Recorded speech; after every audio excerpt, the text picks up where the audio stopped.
وأشهد أن محمدا عبده ورسوله لا نبي ولا رسول بعده اللهم صل وسلم وبارك على نبينا محمد وعلى آله وأصحابه وعلى من سار على نهجه وتمسك بسنته إلى يوم الدين أوصيكم وإياي نفسي بتقوى الله وطاعته لعلكم تفلحون حيث قال الله تبارك وتعالى يا أيها الذين آمنوا اتقوا الله حق تقاته ولا تموتن إلا وأنتم مسلمون.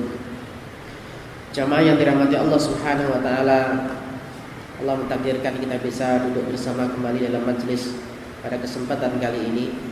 Semoga menambah ilmu din kita serta menambah keimanan kita serta menjadikan diri kita untuk semakin ringan mentaati Allah Subhanahu wa taala lantaran ilmu yang telah kita peroleh dan iman yang senantiasa akan tumbuh subur lantaran kita duduk dalam majelis-majelis ilmu. Salawat serta salam semoga selalu tercurah kepada junjungan kita Nabi Muhammad sallallahu alaihi wasallam, kepada keluarga, para sahabat dan para tabi'in serta siapapun di antara kita kaum muslimin yang senantiasa mau mengikuti jejak langkah perjuangan yang telah beliau contohkan sebagai pengemban risalah, sehingga jamaah yang dirahmati Allah, kita tidak perlu menambah dan mengurang sesuatu yang telah sempurna yang telah disampaikan dan dicontohkan oleh Rasul sallallahu alaihi wasallam. Akhwatul iman rahimani wa rahimakumullah. Sesungguhnya dalam kehidupan seorang mukmin maka tidak akan terlepas daripada amal-amal yang senantiasa harus ia kerjakan, baik itu yang berupa fardhah, sebuah kewajiban yang datangnya dari Allah Subhanahu wa taala, maupun perkara-perkara yang sunnah yang akan mengisi hari-hari dalam kehidupannya. Karena sesungguhnya salah satu asbab dimasukkannya seorang hamba ke dalam jannahnya Allah Subhanahu wa taala yang telah Allah Subhanahu wa taala cantumkan dalam beberapa ayatnya dalam Al-Qur'an. Salah satunya adalah dalam surah An-Nahl ayat yang ke-32. Allah Subhanahu wa taala menegaskan alladzina tatawaffahumul malaikatu thayyibin, yaitu orang-orang yang diwafatkan oleh Allah Subhanahu wa taala melalui malakul maut dalam keadaan thayyibin, dalam keadaan baik, artinya husnul khatimah. Yaquluna salamun alaikum, malaikat mengatakan kepada mereka, menyambut dengan gembira orang-orang yang mati dalam keadaan baik, keselamatan atas kalian. Udkhulul jannata bima kuntum ta'malun, masuklah kalian ke dalam jannah disebabkan amal yang pernah kalian kerjakan. Jamaah yang dirahmati Allah Subhanahu wa taala, sehingga dari ayat ini seseorang terkadang termotivasi agar senantiasa ia mengisi hari-hari dalam kehidupannya untuk senantiasa memperbanyak sebuah amal soleh dalam mengabdi kepada Allah Subhanahu wa taala, baik itu perkara-perkara yang telah diwajibkan oleh Allah untuk dirinya sebagai seorang hamba maupun perkara-perkara yang sunnah. Tetapi terkadang jamaah yang dirahmati Allah, tidak jarang kita pula mendapati seseorang yang telah mulai mentaati Allah Subhanahu wa taala, mulai mengisi hari-harinya untuk beribadah kepada Allah Subhanahu wa taala, timbul sifat sombong sehingga meremehkan amal-amal yang lain, ya, atau bahkan meremehkan orang yang baru mau melaksanakan sebuah amal, baru mau memulai sebuah amal, dengan mengatakan amal Anda tidak ada apa-apanya dengan apa yang telah saya kerjakan. Ya, salat Anda, tilawah Anda, hafalan Quran Anda, infak Anda, itu tidak ada apa-apanya dengan apa yang telah saya lakukan. Artinya zaman berbahagia, amal yang telah ia bangun ternyata ada satu sifat buruk yang muncul dalam diri manusia, merasa lebih dibanding yang lainnya, lebih dalam sisi banyaknya melaksanakan sebuah amal. Ya. Di sisi lain jamaah berbahagia, kita melihat sebaliknya.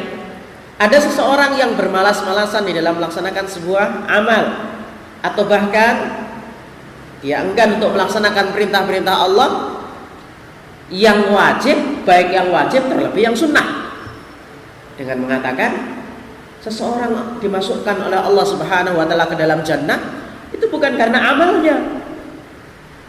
Kalau tadi Allah menyatakan dalam surah An-Nahl ayat 32, di mana para malaikat memerintahkan kepada mereka, orang-orang yang diwafatkan dalam keadaan baik, tentunya atas perintah Allah, apa yang dikatakan? Udkhulu al-jannata bima kuntum ta'malun. Masuklah kalian, wahai orang-orang yang diwafatkan oleh Allah dalam keadaan thayyib, masuklah kalian ke dalam jannah disebabkan amal yang telah kalian kerjakan. Dalilnya ada. Dan ini firman Allah ada dalam Quran. Tetapi jamaah berbahagia, seorang yang mengatakan, untuk apa kita bersungguh-sungguh dalam beramal? Toh orang dimasukkan Allah dalam jannah bukan karena asbab amalnya. Dan orang yang seperti ini pun berpegang kepada sebuah dalil yang ternyata dalil itu disalahpahami. Ya. Apa itu? Sebuah hadis Rasul sallallahu alaihi wasallam daripada Aisyah radhiyallahu anha, ketika Rasul menyampaikan fa innahu la yudkhilal jannata ahadan amalah. Ketahuilah bahwasanya sesungguhnya seseorang itu tidak akan masuk jannah hanya semata-mata karena amal yang telah dikerjakannya. Qalu, para sahabat meyakinkan dengan pernyataan Rasul ini. Apakah betul seseorang itu dimasukkan Allah ke dalam surga bukan hanya karena semata-mata amalnya? Apakah ini hanya berlaku untuk para sahabat, ataukah perkara ini juga berlaku untuk Rasulullah Muhammad sallallahu alaihi wasallam? Sehingga para sahabat menanyakan, qalu wala anta ya Rasulullah, bagaimana dengan engkau wahai Rasul? Rasul menjawab, wala ana, begitu pula dengan saya. Artinya saya tidak dimasukkan Allah ke dalam jannah hanya semata-mata lantaran amal yang telah saya kerjakan. Illa ayyataghammadani Allahu minhu birahmatin, kecuali Allah Subhanahu wa taala berkenan menganugerahkan rahmatnya kepadaku. Wa'lamu anna ahabbal amali ilallah adawamuhu wa in qalla. Rawahul Bukhari wa Muslim. Dan ketahuilah bahwasanya amal yang paling dicintai oleh Allah yang dikerjakan oleh anak manusia adalah sebuah amal yang dikerjakan secara berkesinambungan, continue, meskipun apa yang dilakukan itu sedikit. Jamaah yang dirahmati Allah Subhanahu wa taala, ayat dan hadis yang baru saja saya bacakan, surat An-Nahl ayat 32 menyebutkan masuklah kalian ke dalam jannah dengan amal yang telah kalian kerjakan. Hadis ini menyebutkan Rasulullah mengatakan bahwasanya seseorang itu dimasukkan Allah dalam jannah bukan hanya semata-mata amalnya, tapi lantaran karena rahmat Allah. Ya, salah satunya. Apakah ayat dan hadis ini bertolak belakang atau bertentangan? Kita berlindung kepada Allah dari pemahaman yang demikian. Karena sesungguhnya hadis, salah satu fungsi hadis selain untuk bayan, penjelas atau tafsir, ya, untuk menguraikan sebuah ayat yang turun yang mungkin sifatnya masih global, maka bisa jadi ayat hadis itu disampaikan oleh Rasul sallallahu alaihi wasallam untuk takkidan, menguatkan kembali sebuah hukum yang sudah ada di dalam Quran. Atau kalau tidak, untuk ta'yin, membatasi perkara-perkara yang sifatnya masih umum, ya dikhususkan dengan adanya hadis. Maka tidak ada pertentangan antara hadis dan ayat. Kalaulah ada terlihat pertentangan, maka Rasul telah menyampaikan, innahu ma qad harrama Rasulullah sallallahu alaihi wasallam mithla ma harramallah. Ketahuilah bahwasanya apa yang telah diharamkan oleh Rasul itu sama dengan apa yang telah diharamkan oleh Allah. Allah mengatakan dalam Quran, hurrimat alaikumul maitah, diharamkan atas kalian ya, bangkai, kemudian darah, kemudian daging babi. Al-Maidah ayat yang ketiga. Tetapi Rasul menyebutkan, wa khalat lana maitatani wa damani. Allah telah menghalalkan kepada kami dua macam jenis bangkai dan 2 macam jenis darah. Fa amal maitatani ya fal hut wal jarad. Adapun 2 jenis bangkai, Rasulullah sallallahu alaihi wasallam menjelaskan tidak semuanya bangkai haram. Bangkai ikan, bangkai yang belalang. Kemudian Rasul juga mengatakan tidak semuanya darah itu diharamkan. Fal kabid wat tihal, limpa dan hati. Tentunya limpa dan hati dari hewan yang boleh atau yang halal untuk kita sembelih. Yang halal untuk kita makan. Jamaah yang dirahmati Allah, hadis dan ayat ini seakan-akan bertentangan, tapi tidak. Rasul memberikan satu batasan yang mungkin dalam Quran belum dibatasi. Dan itu Allah Subhanahu wa taala ya meridhoi dan mengiyakan, karena itu adalah hak istiqlaliyah untuk Rasul sallallahu alaihi wasallam. Sama halnya dengan surat An-Nahl ayat 32 dan hadis daripada Aisyah riwayat Bukhari dan Muslim, yang satu mengatakan masuk jannah lantaran amal yang telah dikerjakan, dan Rasul mengatakan bahwasanya orang masuk jannah adalah bukan hanya semata-mata amal, tapi juga karena rahmat Allah Subhanahu wa taala. Imam An-Nawawi rahimahullah menjelaskan tentang bagaimana memahami antara ayat dan hadis yang saya bacakan di atas tadi. Beliau mengatakan di dalam salah satu kitabnya Mauqi'ur Ruhul Islam, beliau menyebutkan bahwasanya al-ayat adalah ala annal a'mal ya, yudkhalu bihal jannah, bahwasanya ayat yang menyebutkan di sini adalah jamak ayat, berarti ada ayat yang lain selain surat 16 ayat 32, bahwasanya ayat-ayat yang menunjukkan bahwasanya seseorang itu masuk jannah lantaran amalnya. Fala yu'aridu hadhil ahadis, maka ayat-ayat itu tidak bertentangan dengan hadis-hadis yang menyebutkan bahwasanya orang masuk jannah itu dengan rahmat Allah. Karena beliau mengatakan anna dukhulal jannah bisababil a'mal, karena memang benar salah satu faktor yang bisa masukkan seseorang ke dalam jannah adalah karena amal yang telah dia lakukan. Tetapi bukan semata-mata hanya itu langsung dibarter antara amal yang telah dikerjakan langsung dibarter dengan jannah, tiket masuk jannah. Tidak. Beliau melanjutkan, fayasih thumma taufiq lil a'mal wal hidayah lil ikhlas fiha. Ternyata setelah seseorang itu mau untuk melaksanakan sebuah amal, baik itu perkara yang wajib maupun perkara yang sunnah, ternyata ada kasih sayang Allah berupa taufik, hidayah yang menjadikan seseorang tadi kuat untuk melaksanakan sebuah amal, ringan untuk melaksanakan sebuah amal, dan istiqomah serta ikhlas mengerjakannya. Itu taufik dan hidayah dari Allah. Kenapa jamaah berbahagia? Mungkin hari ini kita bersemangat beramal, belum ada jaminan besok pagi semangat kita akan sama dengan hari ini. Kalau bukan karena kasih sayang Allah yang memberikan kepada kita kekuatan iman, sehingga ringan selalu kita melaksanakan perintah Allah. Sehingga ketika ada orang yang sombong, amalku nggak ada apa-apanya dengan amalmu, ya, nggak ada seujung kukunya dan sebagainya dan sebagainya. Ya, amal anda itu nggak ada seujung kukunya dengan amal saya. Na'udzubillah dari sifat kesombongan atas amal yang telah banyak kita lakukan. Kenapa jamaah berbahagia? Kekuatan kita itu merupakan nikmat dan rahmat dari Allah. Di saat orang lain mungkin susah untuk bangun, Allah menjadikan kita mudah untuk bangun. Di saat orang lain berat untuk duduk dalam majelis-majelis ilmu, Allah mengantarkan anda semua yang meringankan langkah kaki untuk bisa duduk dalam majelis-majelis ilmu. Ini adalah bentuk rahmat, ya, taufik dan hidayah dari Allah. Dan atas taufik dan hidayah Allah mula seseorang akhirnya ikhlas dalam beramal. Bayangkan ketika seseorang itu memperbanyak sebuah amal tanpa memperhatikan niatnya, wujuhu yawma idzin khashi'ah amilatun nasibah. Di akhirat kelak kita akan mendapati wajah-wajah yang terlihat khusyuk di dunia, tetapi nasibah sia-sia. Kemana amal yang telah saya kerjakan? Gelar di dunia telah kita dapatkan, pujian dari manusia telah kita peroleh, dan di akhirat tidak mendapatkan apa-apa lantaran salah niatnya. Maka jamaah berbahagia, sehingga amal yang telah dikerjakan oleh anak manusia itu wa qabuluha bi rahmatillahi taala wa fadlih, akhirnya diterima oleh Allah Subhanahu wa taala, itu pun juga karena kasih sayangnya, sehingga amal tadi diterima oleh Allah Subhanahu wa taala. Fayasihhu annahu lam yadkhul bi mujarradil amal. Maka sudah betul bahwasanya seorang masuk jannah itu bukan hanya bi mujarradil amal, hanya dengan amalnya semata.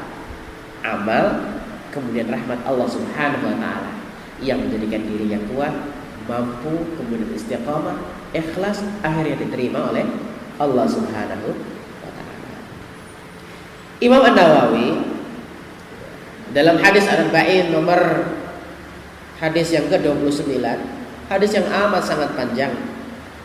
Di awal-awal hadis itu ketika sahabat Mu'adz bin Jabal radhiyallahu anhu meminta Rasulullah sallallahu alaihi wasallam untuk memberitahu kepadanya, amalan apa ya Rasulullah yang bisa mendekatkan aku ke dalam jannah dan menjauhkanku ke dalam neraka. Sebelum Rasul menjawab amalan itu apa, Rasul menyampaikan satu perkataan yang luar biasa. Laqad sa'alta an 'azim.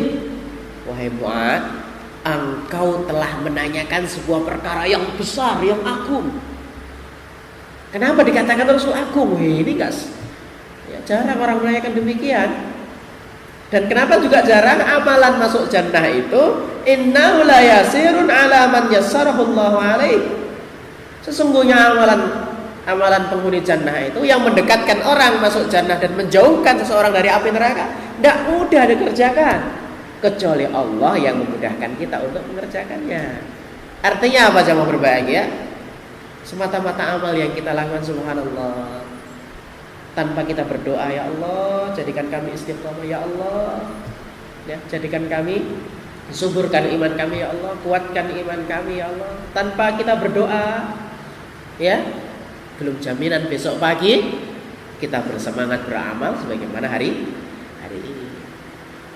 Maka jemaah berbahagia, akhirnya perkara ini pun dijelaskan oleh Syekh Muhammad bin Shalih Al-Utsaimin dalam beberapa penjelasan beliau. Sama senada dengan apa yang telah dijelaskan oleh Al-Imam An-Nawawi rahimahullah. Beliau menyebutkan bahwasanya nas antara ayat surat 16:32 dan hadis daripada Aisyah radhiyallahu anha riwayat Bukhari dan Muslim tadi tidak ada pertentangannya.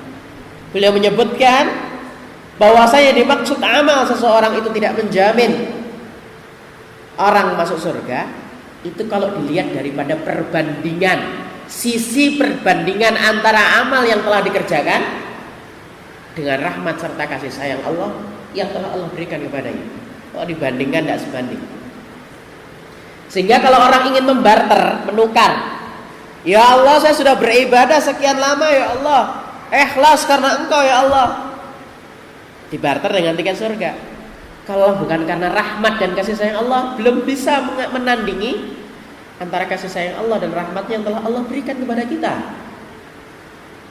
Bahkan andaikan seorang hamba itu mengisi hari-harinya dengan full ibadah, mengabdikan dirinya kepada Allah, memurnikan ibadahnya, ikhlas karena Allah, ternyata itu belum sebanding dengan nikmat yang setiap hari ini kita rasakan dari Allah Subhanahu wa taala. Sehingga Syekh Muhammad bin Shalih Al-Utsaimin memperkuat penjelasan beliau dengan sebuah hadis yang sangat panjang riwayat Al-Hakim dari seorang sahabat yang agung, Jabir bin Abdullah radhiyallahu anhu.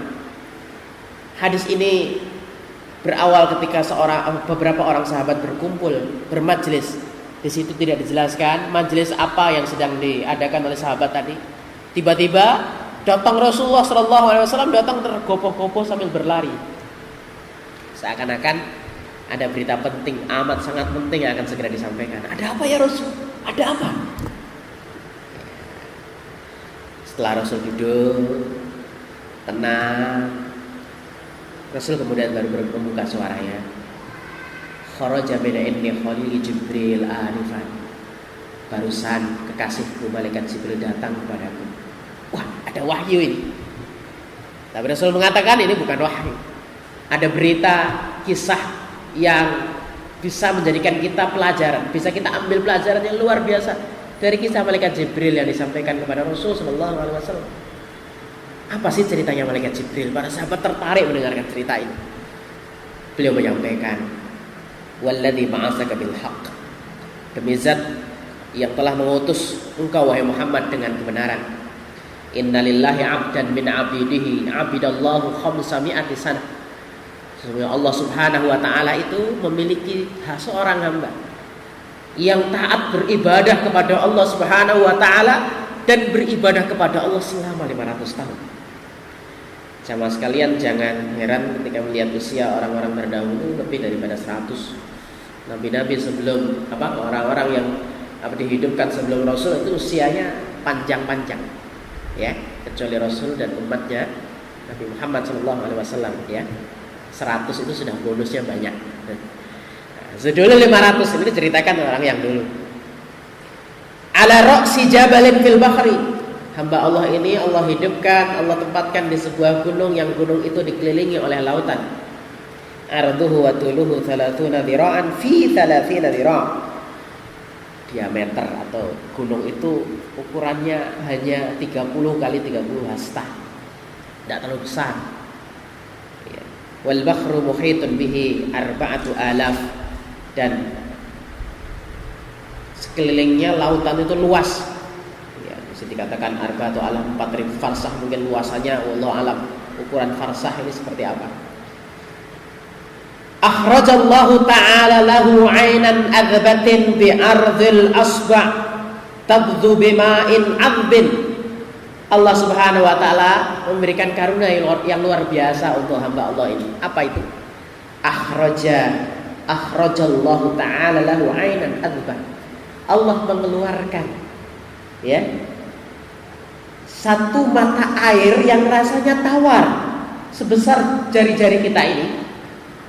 Dan air itulah yang akan senantiasa dikonsumsi setiap hari. Padahal sekelilingnya adalah air asin. Fatastanqa'u fi asfalil jabal. Air itu mengalir dan berkumpul di salah satu sudut gunung yang agak rendah. Wa syajaratur rumman. Dan Allah pun menambahkan atau menumbuhkan di gunung itu pohon delima. Tukhriju lahu kulla lailatin wa rumanah fataghlihi yaumah. Kemudian Allah juga mentakdirkan untuk dirinya memberikan nikmat buah delima itu berbuah setiap malam. Dia menikmatinya dan itulah yang dimakan hari-hari. Faida amsa, ketika sore hari nazala, kemudian selalu turun dari gunung, ya dari tempat yang agak tinggi. Untuk apa? Fa'asaba minal wudu, ngambil air wudu, minum, kemudian akhadatil karrumanah, metik buah delima tadi, fa'akalah, kemudian dimakan, thumma qama li sholati, kemudian sholat lagi, ibadah lagi. Fasa'ala rabbahu azza wa jalla inda waqtil ajal. Ada satu permintaan yang senantiasa tidak ditinggalkan oleh hamba Allah ini, yaitu beliau meminta dan memohon kepada Allah ketika ajal itu datang. Dia ingin dicabut nyawanya, ayyaqbidahu sajidan, agar Allah mencabut nyawanya dalam keadaan sujud. Wa alla yaj'alu lil ardi wa la li syai'in yufsiduhu 'alaihi sabyalan hatta ba'athahu.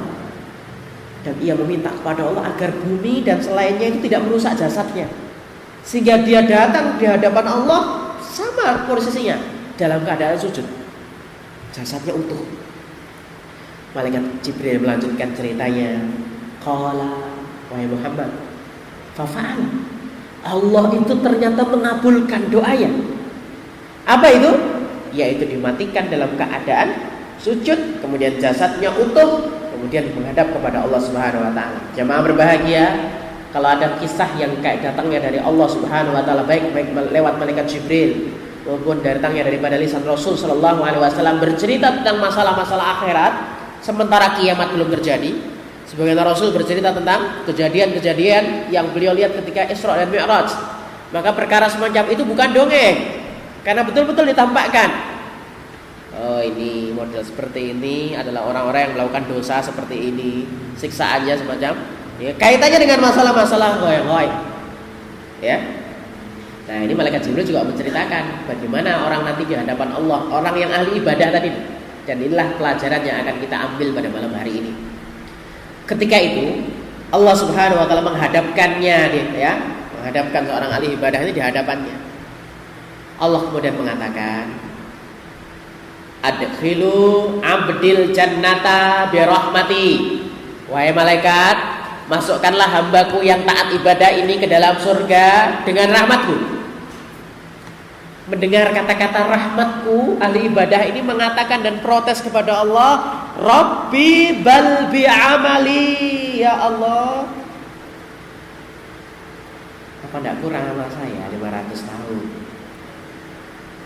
500 tahun ya. Kenapa dengan rahmatmu ya Allah? Protes ini sampai 3 kali, sampai Allah subhanahu wa ta'ala mengatakan kepada malaikat, fayaqulullahu azza wa jalla lil malaikati qaisu abdi bi ni'mati alaih wa bi amalihi. Timbang. Karena dia masih tidak percaya dan tidak terima bahwa Allah itu masukkan jannah itu dengan rahmat Allah. Salah satunya hamba ahli ibadah tadi masih mengotot dengan amalku. Dia menganggap bahwa 500 tahun beribadah, masa sih belum dapat tiket masuk jannah? Gitu ya. Inilah yang disampaikan oleh Syekh Muhammad bin Shalih Al-Utsaimin. Kalau masuk jannah itu hanya dengan semata-mata amal yang telah dikerjakan oleh seseorang, ternyata belum sebanding dengan rahmat dan kasih sayang Allah Subhanahu wa taala. Artinya apa? Bukan berarti tidak beramal, justru ditimbangnya ya. Adanya penimbangan mizan di hari kiamat, salah satunya ada amal yang telah dikerjakan oleh seseorang. Maka ada katakan timbangan ringan, timbangan yang berat. Berarti ada yang timbang, berarti ada amal yang telah dikerjakan oleh anak manusia. Tapi permasalahannya, kalaulah hanya dengan amal saja, subhanallah, belum sebanding dengan rahmat Allah subhanahu wa ta'ala. Sehingga dalam hadis ini diceritakan, malaikat Jibril menceritakan bahwasanya ternyata setelah ditimbang, fatujadu ni'matul basar qad ahatat bi'ibadati 500 sanah. Ternyata ibadahnya 500 tahun itu baru sebanding dengan nikmat melihat yang telah Allah berikan kepada kita. Belum nikmat mendengar, belum nikmat melangkah, belum nikmat berbicara, belum nikmat-nikmatnya menghirup udara tanpa tabung oksigen, belum nikmat yang lain. 500 tahun ibadah yang dilakukan oleh seseorang manusia baru sebanding dengan nikmat melihat yang Allah berikan. Maka Allah mengatakan kalau ini dibanding-bandingkan belum tentu masuk surga dengan ibadah 500 tahun. Karena ditimbang jomplang masih. Jomplang, ditimbang. Akhirnya Allah Subhanahu wa taala mengatakan, ya sudah, andaikan bukan karena rahmat, andaikan aku timbang amal yang telah aku kerjakan 500 tahun dan aku bandingkan dengan kasih sayang dan rahmatku, engkau enggak masuk surga. Karena belum bisa mengganti masuk neraka. Dan bagaimana ketika engkau dimasukkan dalam neraka? Allah Subhanahu wa taala menyelupkan sesaat seorang hamba Allah tadi ke dalam api neraka. Baru belum 1 hari, belum 1 jam, tetapi baru 1 detik. Plung. Fayujarru ilan nar fayunadi, ketika dicemplungkan oleh Allah baru plung. Langsung menjerit dan berteriak kepada Allah, Rabbi birahmatika adkhilnil jannah. Ya Allah, dengan rahmatmu ya Allah, masukkan saya ke dalam surga ya Allah. Tadi kan dengan amalku ya. Wah, 500 tahun cukup sudah. Sehingga dia mengatakan, dengan rahmatmu ya Allah, masukkan hamba dalam jannah, angkat hamba dari api neraka. Tidak kuat ya Allah. Diangkat, kemudian Allah mendudukkannya di hadapannya. Kemudian mengatakan, ada beberapa pertanyaan yang ingin ditanyakan kepada hamba tadi untuk meyakinkan ternyata amal yang dilakukan oleh manusia itu kurang kalau dibandingkan dengan rahmat dan kasih sayang. Pertanyaannya, ya abdi, man khalaqaka wa lam taku syai'an. Saya tanya kepadamu, yang menciptakan engkau yang dahulu itu bukan sesuatu yang bisa disebut lal insani khairun minad dahri lam yakun syai'an madhkura.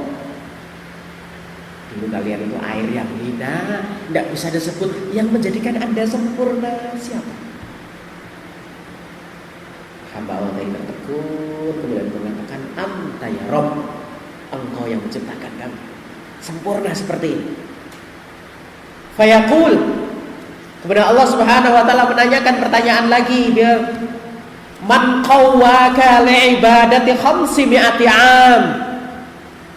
Wahai hambaku, yang membuat Anda kuat beribadah 500 tahun itu siapa? Saya sholatnya sudah sekian tahun, saya sudah amalnya, saya sudah membangun beberapa masjid, saya sudah membangun ini dan itu, saya sudah beramal ini dan itu. Yang membuat kita kuat, ringan untuk beramal itu siapa? Bayangkan 500 tahun. Fayaqul anta ya Rabb, engkau yang memberikan kekuatan Allah. Man anzalaka fi jabali wastil lujjati wa akhraja lakal ma'al 'adba minal ma'il malih. Saya tanya lagi, siapa yang membuat Anda hidup di atas gunung, ditempatkan di situ dan Anda kerasan? Kerasan kan? Kemudian mengeluarkan dari situ air tawar, sementara kanan kirinya lingkungan daerah sedekat dari situ semuanya lautan airnya asin. Satu lagi, akhrajalaka kulla lailatin rumana. Siapa pula yang mengeluarkan setiap malam buah delima untukmu dan kamu tidak bosan makan itu. Bani Israil aja dikasih hukuman oleh Allah, makan satu jenis minuman dan satu jenis makanan sampai minta kepada Musa, minta kepada Rabbmu makanan yang lain, yang ini bosan. Ini 500 tahun makannya itu aja, Pak. Wa innama takhruju marratan fis sanah, sementara pohon itu, buah itu hanya kadang berbuah setahun sekali. Itu juga bisa berbuahnya setiap malam dan mengenyangkan. Wa sa'altani an uqbidaka sajidan fa fa'altu dzalika. Dan engkau pun minta kepadaku agar engkau diwafatkan dalam keadaan sujud, dan fa fa'altu dzalik. Aku mengabulkannya untukmu. Aku melakukannya untukmu. Meninggal, dicabut nyawanya dalam keadaan sujud. Fayaqul, sudah tidak bisa ngomong lagi. Anta ya Rabb, semua itu semua datangnya darimu. Maka Allah Subhanahu wa taala menegaskan kembali kepada hamba Allah tadi, fadzalika birahmati, itu semuanya adalah bagian daripada kasih sayang dan rahmatku kepadamu. Anda kuat beramal soleh, Anda bisa kerasan tinggal di situ, Anda diberikan air tawar di sekelilingnya air asin, Anda diwafatkan dalam keadaan baik, semuanya dikabulkan oleh Allah. Itu bagian rahmat yang telah Allah berikan kepada seorang hamba. Wa birahmati udkhilukal jannah. Maka begitu pula dengan rahmatku, maka aku akan masukkan ke dalam jannah. Hadis ini memberikan satu pelajaran yang luar biasa dalam kehidupan kita jamaah berbahagia, bahwasanya seseorang tidak boleh berbangga diri atau mungkin merasa sombong dengan amal yang telah banyak yang telah ia lakukan. Sehingga beliau Syekh Muhammad bin Shalih Al-Utsaimin menegaskan kepada kita, perbaiki kualitas sebuah amal yang kita kerjakan agar kecilnya menjadi besar di mata Allah Subhanahu wa taala. Ibnu Mubarak pernah memberikan pesan kepada kita, rubba amalun shaghir tu'azzimuhu niyyah. Betapa banyak amal itu kecil menjadi besar di mata Allah Subhanahu wa taala lantaran lurusnya niat. Wa rubba amalun kabir tusaghiruhu niyyah. Dan betapa banyak amal yang besar dilakukan oleh seseorang manusia, besar terlihat, tetapi kecil di hadapan Allah gara-gara masalah niat. Jamaah berbahagia, amal kecil dilakukan oleh seseorang wanita yang bertaubat lantaran dosa zina yang pernah dilakukannya.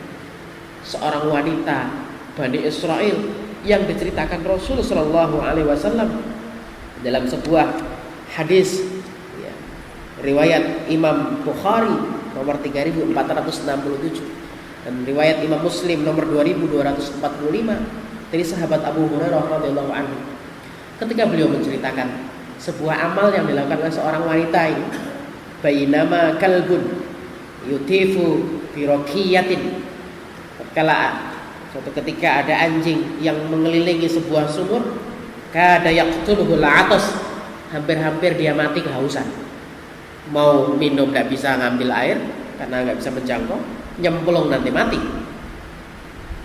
Idza ra'athu baghiyun min baghaya Bani Israil, Ketika akhirnya dilihatlah oleh seorang wanita dari mantan sudah bertaubat.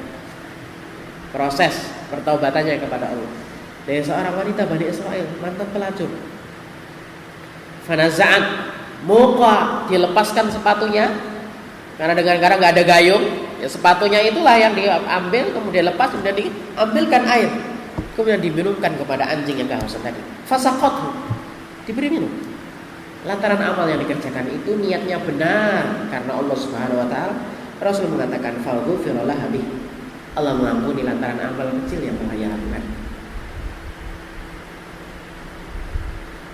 Jamaah yang dirahmati Allah, amal besar ketika niatnya rusak tidak dapat apa-apa, bisa jadi bahkan balasannya bukan surga.